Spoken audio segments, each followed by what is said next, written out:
bakunzi ba Sina TV Rwanda, inshuti zacu zakadasohoka, twongeye kubashimira kandi tubabifuriza kugubwa neza. Mugubwe neza, mwakira imigisha y'Imana kuko nicyo cyiza tuba dukeneye mu buzima bwacu bwa buri munsi.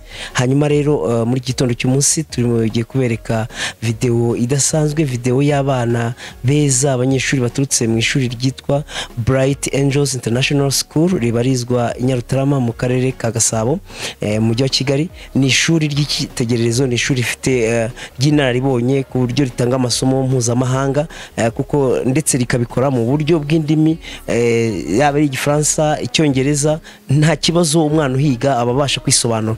Uyu munsi rero bashingiye ku amasomo meza bahabwa kandi ndetse n'ubuyobozi bwiza bwabo, bafashe gahunda yo kuza gusura ibikorwa bikorerwa hano kuri Nyirangarama. Ni ukuvuga kugira ngo noneho bagire ubumenyi buhagije ku byo biga ari amasomo gusa, ariko noneho baje kuri pratique kugira ngo barebe ese ko kuri Nyirangarama ibintu babona mu ma supermarket, ibintu ababyeyi babo babagurira bakabizana kuko bikorerwa hano kuri Nyirangarama. Niba hari ikinshimisha nanjye nkanakibaza ariko nkahita nibona n'igisubizo, ntabwo nkunda gukora ibyo abandi bakora.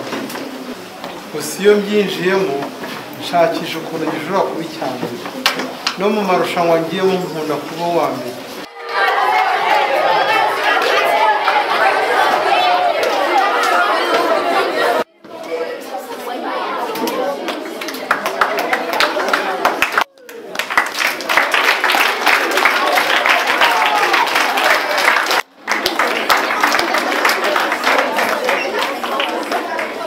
Mbese ikintu kiri muri rusange hose ntabwo mbijyaho, njya ahantu abantu badakunze kureba no kudaha agaciro, nibyo nshyiramo imbaraga.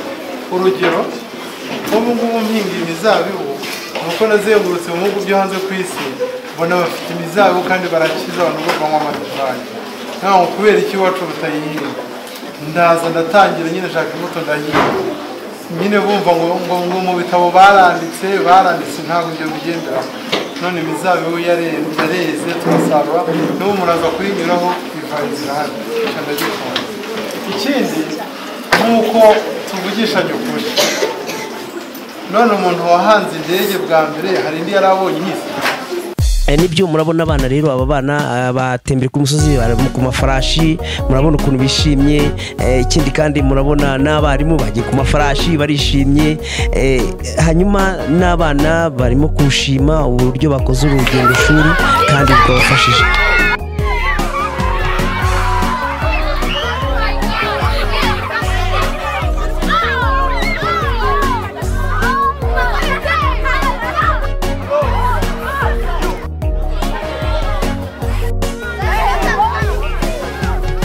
Bernie Cizere Areri. Je viens dans l'école qui s'appelle Bright Angels International School à Nyarutarama et je suis dans 5e année A. Je suis ici pour répondre à votre question. Merci. Je m'appelle Chami Teta Shaira. J'ai 10 ans. J'étudie à Bright Angels et aujourd'hui je suis venue visiter Nyirangarama. Je voulais voir les animaux. J'ai vu des vaches et aussi des poules. Et aussi j'ai vu des chevaux.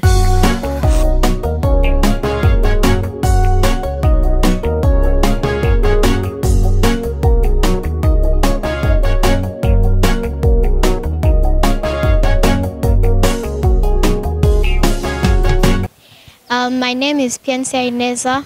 I'm in grade 6. My school is Bright Angels International School, and the name of the place where I came to visit is Nyirangarama, and the boss of the name is Senior Gerard.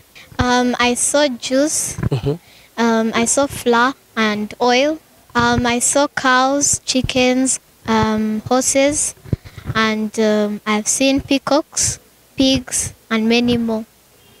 The trip was good, the food was delicious, the products they gave us like the juice, it was good and it tasted sweet.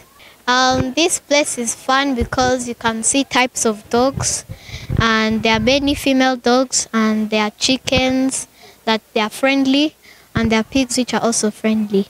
You can invite your friends, family, and you know, your relatives or siblings. Yeah, you can even climb the mountains, you can see many people, and the place you can tour, and it's so nice. Moi, je m'appelle Judith Nyamoga, je suis la principale de Bright Angels International School.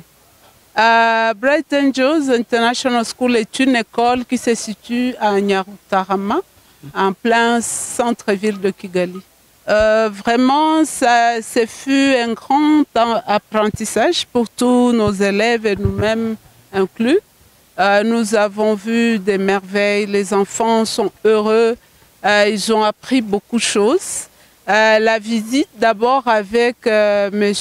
Siné Gérard, le grand fondateur de cette entreprise, a été très inspirante. Les enfants ont eu l'opportunité de poser des questions. Il a enseigné. Ce que nous avons apprécié, c'est le temps qu'il a pu donner aux enfants pour les enseigner, les inspirer et aussi les écouter. Nous avons vraiment apprécié son sens de la pédagogie, son sens de l'apprentissage. Voilà. Après, les visites ont commencé, vraiment, on est monté très haut en altitude. Au fin fond de montagne, nous sommes arrivés au plateau, on a été émerveillés par des fermes de grande qualité. Les enfants ont pu observer des animaux rares comme les chevaux, comme les ânes. Ils ont pu même monter à cheval, ils étaient émerveillés. On a vu plusieurs variétés de vaches. Nous avons aussi pu visiter des poulaillers, ils ont apprécié beaucoup. Il y a les canards. La visite a été riche, on a vu des fermes organiques, c'est-à-dire une variété de plantes rares ici au Rwanda. Vraiment, cet endroit est une merveille pédagogique.